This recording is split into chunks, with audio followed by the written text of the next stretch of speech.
Independent ডিজিটালে আপনাদের স্বাগত জানাচ্ছি। আমি আশিক হোসেন। আপনারা জানেন যে ডাকসু নির্বাচনের যে ভোট গ্রহণের নির্ধারিত সময় সেটি এরই মধ্যে শেষ হয়েছে। কেমন হলো ভোট এবং সার্বিকভাবে ডাকসু নির্বাচনকে ঘিরে যেই উন্মাদনা ছিল সেটি কি শেষ পর্যন্ত যারা ভোটার ছিলেন তাদের আশা আকাঙ্ক্ষাকে পূরণ করতে পারলো কিনা, এই বিষয়টি আমরা জানবো সাংবাদিক ফজলুল কবির নেলসনের কাছ থেকে। নেলসন, আপনাকে স্বাগত জানাচ্ছি। নেলসন, ভোট গ্রহণের নির্ধারিত সময় শেষ। আমি যদি বলি যে সকাল থেকে তো আমরা বড় ধরনের কোনো গোলযোগের খবর এখনো পর্যন্ত পাইনি। তো আপনি সকাল থেকেই খুব কাছে থেকে ভোট গ্রহণের পরিস্থিতি দেখছিলেন, আপনার কাছে কি মনে হলো? নির্ধারিত, প্রথমে বলে নেই যে নির্ধারিত সময় শেষ 4টায়। তো নির্ধারিত সময় শেষ হলেও ভোট গ্রহণের যেই ধরনের বিধি থাকে ডাকসুর ক্ষেত্রেও এটার ব্যতিক্রম কিছু নেই। সেখানে বলা আছে যে আমাদের ঢাকা বিশ্ববিদ্যালয়ের যেই উপাচার্য নিয়াজ আহমেদ খান, তিনি একটি সংবাদ সম্মেলন করেছেন, আপনারা জানেন। তো সেই সংবাদ সম্মেলনে তিনি সুস্পষ্টভাবে বলেছেন যে 4টা বাজে যারা ভোটের লাইনে থাকবেন তাদের ভোটটা গ্রহণ করা হবে। অর্থাৎ ওই পর্যন্ত যারা, এই মুহূর্তে আমরা দেখেছি যে অনেকগুলো জায়গায় কিছু কিছু জায়গা থেকে খবর এসেছে যে বুথ দোতলায় কিন্তু হচ্ছে নিচতলা পর্যন্ত বা রাস্তা পর্যন্ত ভোটারের লাইন চলে এসেছে। তো সকালের দিকে তুলনামূলক ভোটার উপস্থিতি কম থাকলেও দুপুরের পর থেকে আসলে হচ্ছে ভোটার উপস্থিতি ব্যাপকভাবে বেড়েছে এবং কিছু কিছু জায়গায় উপাচার্য যেটা বললেন যে কোনো কোনো কেন্দ্র থেকে তিনি যেই খবরটি অনানুষ্ঠানিকভাবে বলেছেন সেটি হচ্ছে কোনো কোনো ক্ষেত্রে 70% বেশি ভোট কাস্ট হয়েছে। ইতোমধ্যে তিনি সংবাদ সম্মেলনটি 3টার দিকে করেছিলেন। তো সেই হিসেবে বলা যায় যে যেই উন্মাদনা, যেই আলোচনা ডাকসু নিয়ে বেশ কিছুদিন ধরে যেই বিভিন্ন সামাজিক বিভিন্ন পরিসরে যে আলোচনা চলছিল সেইটা অনেকটাই হচ্ছে ভোটার উপস্থিতিতে অনুদিত হয়েছে। মুশকিল হচ্ছে যে কিছু কিছু জায়গায় হচ্ছে যে কিছু অভিযোগের বিষয় এসেছে, উপাচার্য সেই প্রসঙ্গগুলোও টেনেছেন। হ্যাঁ, আপনি যেহেতু অভিযোগের প্রসঙ্গটি তুললেনই, এরই মধ্যে কিন্তু আমরা দেখেছি ছাত্র দলের ভিপি প্রার্থী আবিদ, তারপরে মেঘমাল্লার বসু, উমামা সহ আরও অনেকেই কিন্তু নানান রকম অভিযোগ করেছেন এবং তারা এক ধরনের পক্ষপাতের অভিযোগও কিন্তু তুলেছেন। আসলে কি হচ্ছে? পক্ষপাতের অভিযোগটি একদম শুরুতে, আজকের দিনের শুরুতে যদি আপনি খেয়াল করেন যে প্রথম যেটি আসে ছাত্র শিবির সমর্থিত যে প্যানেল ঐক্যবদ্ধ শিক্ষার্থী পরিষদ, যেটা সেই পরিষদের ভিপি প্রার্থী যিনি হচ্ছে সাদিক কায়েম, তিনি বলেছেন যে ছাত্র দলের কর্মীরা হচ্ছে ভোটারের লাইনে প্রচারপত্র বিলি করছেন, এই ধরনের একটা অভিযোগ তিনি করেছেন। খুব বেশি ইলাবোরেট অভিযোগ আমরা পাইনি সেখানে, কিন্তু এই ধরনের একটা অভিযোগ এসেছে বা বিভিন্ন এই অভিযোগটি আসলে বিভিন্ন তরফ থেকে, এটা কিন্তু পাল্টাপাল্টি অভিযোগের মতো, যে শিবিরের পক্ষ থেকে যেমন এই অভিযোগটি তোলা হয়েছে, পরবর্তীতে আমরা দেখেছি যে ছাত্র দলের তরফ থেকেও ঠিক একই অভিযোগ শিবিরের বিরুদ্ধে করা হয়েছে। আরেকটি বিষয় সামনে এসেছে, সেটা হচ্ছে কিছুক্ষণ আগেও অনেকেই আমরা দেখেছি সামাজিক মাধ্যমে কথাটি বলছেন, নানান ভিডিও আসছে সামনে, সেখানে বলা হচ্ছে ছাত্র দলের যেই সমর্থিত প্যানেলের ভিপি পদপ্রার্থী আবিদ, তিনি হচ্ছে ভোট কেন্দ্রে প্রবেশ করেছেন। তো এই জায়গাটা একটু ট্রিকি, এই জায়গা থেকে যে প্রথম এইটা নিয়ে আসলে এক ধরনের সংশয় বা এক ধরনের বিতর্ক তৈরি হয়েছিল একটি কমেন্টের মধ্য দিয়ে, সেটা হচ্ছে রিটার্নিং কর্মকর্তা, ডাকসু ভোটের যে রিটার্নিং কর্মকর্তা, তিনি একটি তথ্য সম্ভবত অসতর্কভাবেই উনি করে ফেলেছিলেন, সেটি হচ্ছে প্রার্থী ভোট কেন্দ্র ভিজিট করতে পারেন না। কিন্তু ডাকসুর যে বিধিমালা, নির্বাচনী যে বিধিমালা, সেখানে হচ্ছে বেশ কয়েকজন হচ্ছে ভোট কেন্দ্র ভিজিট করতে পারেন। সেই ক্ষেত্রে পোলিং এজেন্ট তো বটেই, প্রার্থী, নির্বাচনী কর্মকর্তা যারা আছেন তারা ভিজিট করতে পারবেন ভোট চলাকালেই। বিষয়টি থাকে যে তিনি ওই মুহূর্তে প্রচার চালাতে পারবেন না, 1 নম্বর। দ্বিতীয় হচ্ছে যে রিটার্নিং কর্মকর্তার অনুমোদন ক্রমে এর পেরিফেরির বাইরে অন্য কেউ হচ্ছে ভোট কেন্দ্র ভিজিট করতে পারবে। আমরা জানি যে নির্বাচনে পর্যবেক্ষক বিভিন্ন অংশ থাকে, সাংবাদিকরাও যেতে পারে, সেটা অনুমোদন ক্রমে তারা যেতে পারবে। তো সেই ক্ষেত্রে আসলে আবিদের বিরুদ্ধে যে অভিযোগটা বারবার করে আসছে বা বিভিন্ন সামাজিক মাধ্যমে দেখা যাচ্ছে যে বেশ ব্যাপকভাবেই এটার প্রচারটা হচ্ছে, সেইটা আসলে খুব একটা ভিত্তি নেই। সেটা এক ধরনের রাজনৈতিক কৌশল হতে পারে বা নির্বাচনী কৌশল হতে পারে, কিন্তু সেটা আসলে বিধির বহির্ভূত কিছু নয়। দ্বিতীয় যেটি, মেঘমাল্লার বসু বা উমামা ফাতেমা ওনারা যেই উমা ফাতেমা স্বতন্ত্র ঐক্য পরিষদ, আর এদিকে হচ্ছে প্রতিরোধ পর্ষদ থেকে মেঘমল্লার বসু, উনি জিএস পদপ্রার্থী। তো উভয় পক্ষ থেকে উমামা খুব সিগনিফিক্যান্ট একটা অভিযোগ করেছেন, সেটা হচ্ছে উনি বলছেন যে গতকাল রাতে পোলিং এজেন্ট হিসেবে যারা নিযুক্ত হলো তারা কোন প্রক্রিয়ায় নিযুক্ত হলো। ওনার অভিযোগটা হচ্ছে যে আমরা প্রত্যেকে, আপনারা জানেন যে হচ্ছে প্রার্থীরা পোলিং এজেন্ট, নিজেদের পোলিং এজেন্টের একটা প্রস্তাব পাঠায়। তো দেখা গেল যে অল্টার হয়ে গেছে, নারী হলে ছাত্রী হলে দেখা গেছে পুরুষ শিক্ষার্থীদের পাঠানো হয়েছে, ছাত্র হলে হচ্ছে ছাত্রীদের পাঠানো হয়েছে। তো এই জায়গা অল্টার হওয়া নিয়ে প্রবল অভিযোগ উঠেছে। আবার দেখা গেছে বাদ দেওয়া হয়েছে পোলিং এজেন্টদের, ওনার প্রস্তাবিত, ওনার অভিযোগ এটা বাদ দেওয়া হয়েছে। তো সব মিলিয়ে এটা একটা খুবই গুরুতর অভিযোগ, কারণ হচ্ছে নির্বাচনের ভোট গণনার সময় আসলে এই পোলিং এজেন্টরাই উপস্থিত থাকবেন, নিজ নিজ প্রার্থীর হয়ে তারা দেখবেন যে স্বচ্ছভাবে ভোট গণনা হচ্ছে কিনা, সেটা একটা গুরুতর অভিযোগ।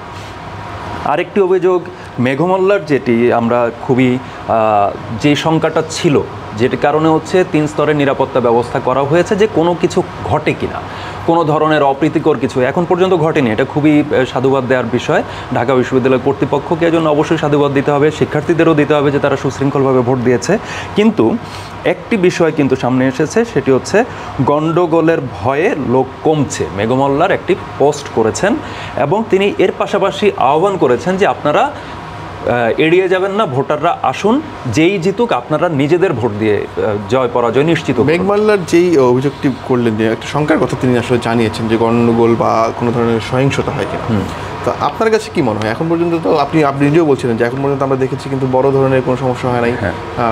প্রার্থীরা, প্রতিদ্বন্দ্বী প্রার্থীরা মুখে মুখে তর্ক করেছেন, কিন্তু হাতাহাতি, মারামারি এ ধরনের কিছু ঘটেনি।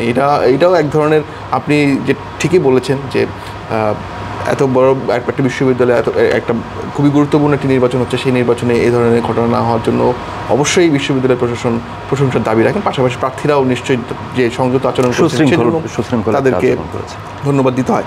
কিন্তু এই শঙ্কা কি শেষ পর্যন্ত মনে হয় জেগে উঠছে? এটার মেঘমল্লার যেই মোমেন্টে এই সামাজিক মাধ্যমে এই পোস্টটি করছেন, এই ঠিক কাছাকাছি টাইমলাইনে হচ্ছে উপাচার্য সংবাদ সম্মেলনে কথা বলছেন।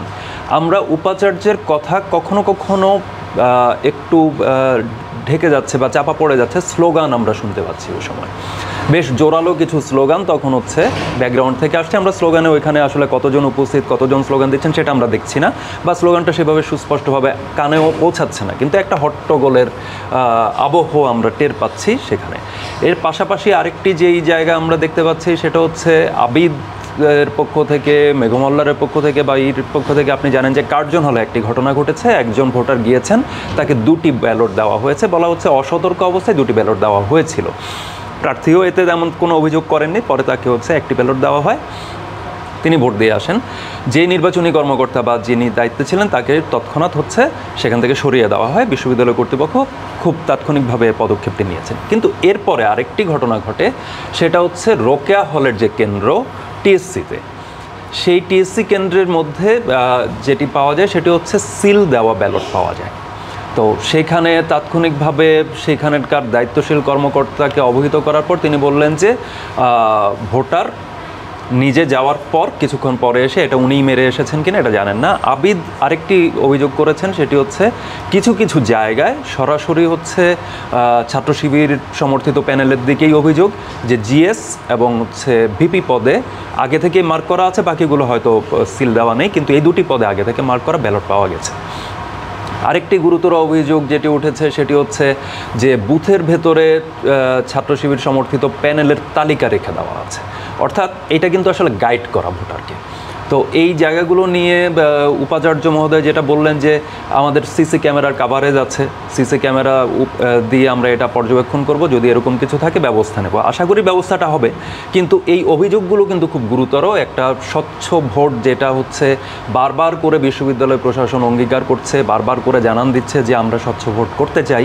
বা আপনি জানেন যে গেল 5 আগস্টের পরে একটা পরিবর্তিত রাজনৈতিক পরিস্থিতির মধ্য দিয়ে যাচ্ছি, আগামী জাতীয় সংসদ নির্বাচন নিয়েও নানা ধরনের টঙ্কা নানা কিছু আছে, এবং আগামী পরশু দিন হচ্ছে জাহাঙ্গীরনগর বিশ্ববিদ্যালয়ে হচ্ছে ছাত্র সংসদ নির্বাচন হবে, বা এর পরেই তালিকায় আছে রাকসুস।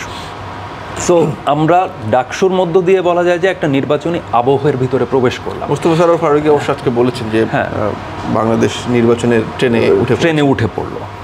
উনি সঠিক বলেছেন, নির্বাচনের ট্রেনে উঠে পড়লো। এখন ট্রেন যদি প্রথমে লাইনচ্যুত হয়, অর্থাৎ এই নির্বাচনটি স্বচ্ছ হওয়া খুবই গুরুত্বপূর্ণ, কারণ এই নির্বাচনটি ডিকটেট করবে জাহাঙ্গীরনগরে 11 তারিখ কী হবে, রাকসুতে আসলে কেমন হবে, বা অ্যাজ এ হোল আমি যদি বলি ডাকসুর একটা পরিচিতি হচ্ছে মিনি পার্লামেন্ট বলে খ্যাত, বা হচ্ছে ঢাকা বিশ্ববিদ্যালয় ইটসেলফ একটা এন্টিটি হিসেবে পরিচিত হচ্ছে যে গণতন্ত্রের সূতিকাগার। সো ওই জায়গায় যদি গণতান্ত্রিক আচরণ বা ভোটের জায়গায় স্বচ্ছতা কোনোভাবে প্রশ্নবিদ্ধ হয়, এখন পর্যন্ত যতগুলো অভিযোগ এসেছে সেই অভিযোগগুলোর প্রত্যেকটাকে যদি আমি সত্য ধরি, একটা পয়েন্টে যদি প্রত্যেকটাকে আমি সত্য ধরি, তাহলে অস্বচ্ছতা পরিষ্কার। আর যদি প্রত্যেকটাই নালিফাই হয়, তাহলে বলতে হবে যে গণতান্ত্রিক প্রক্রিয়ার উপর একটা কোনো খুঁত রয়ে গেছে, যেখানে হচ্ছে পাল্টাপাল্টি অভিযোগের রাজনীতিটা এখন আমরা করছি। তো সেই জায়গায় আসলে উপাচার্য যেটা বলছেন যে বিষয়টা দিয়ে আপনাকে থামাচ্ছি, এই যে অভিযোগ পাল্টা অভিযোগ শঙ্কা সবকিছু ছাপিয়ে সকাল থেকে তো বিভিন্ন প্রার্থীরা নানান জায়গায় কথা বলেছেন এবং নানা প্রশ্নের কথা জবাবও দিয়েছেন।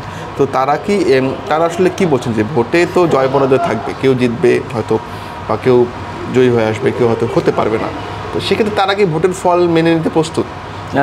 আমি ওই পয়েন্টে আসছিলাম যে এই যে অভিযোগ পাল্টা অভিযোগ বা আমরা বিভিন্ন পক্ষ থেকে অভিযোগগুলো দেখছি, সেটা কিন্তু ভোট গ্রহণ প্রক্রিয়াতেই অভিযোগগুলো উঠেছে। এমনকি পোলিং এজেন্টের উমামা যেই অভিযোগটি তুলেছেন সেটা হচ্ছে গণনার প্রসঙ্গে কিন্তু অভিযোগ আগে থেকে উত্থাপিত অবস্থায় আছে।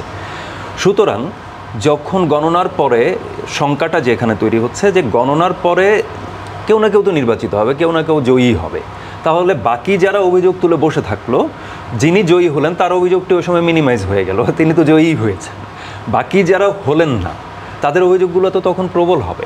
তখন আসলে তারা কী ধরনের রিয়াকশান দেন? ইতিমধ্যে আমি বললাম যে উপাচার্য যখন সংবাদ সম্মেলন করছেন, আমরা স্লোগানের শব্দ শুনতে পাচ্ছি ব্যাকগ্রাউন্ডে। তো সেটা তো একটা মানে শঙ্কার যেই পালে সেই পালটাতে তো হাওয়া দিচ্ছেই। আপনাকে অনেক ধন্যবাদ। নিশ্চয়ই আবারও আপনার সাথে কথা হবে। এখনও তো অনেকক্ষণ সময় বাকি, কিছুক্ষণ পর হয়তো আমরা ভোটের ফলগুলো পেতে থাকবো। তখন আবার আপনার সাথে আপনার কাছে আসবো, আরও কিছু বিশ্লেষণ শুনবো। আজ এ পর্যন্তই, দেখা হবে পরবর্তী আয়োজনে। ইন্ডিপেন্ডেন্ট ডিজিটালের সঙ্গেই থাকুন।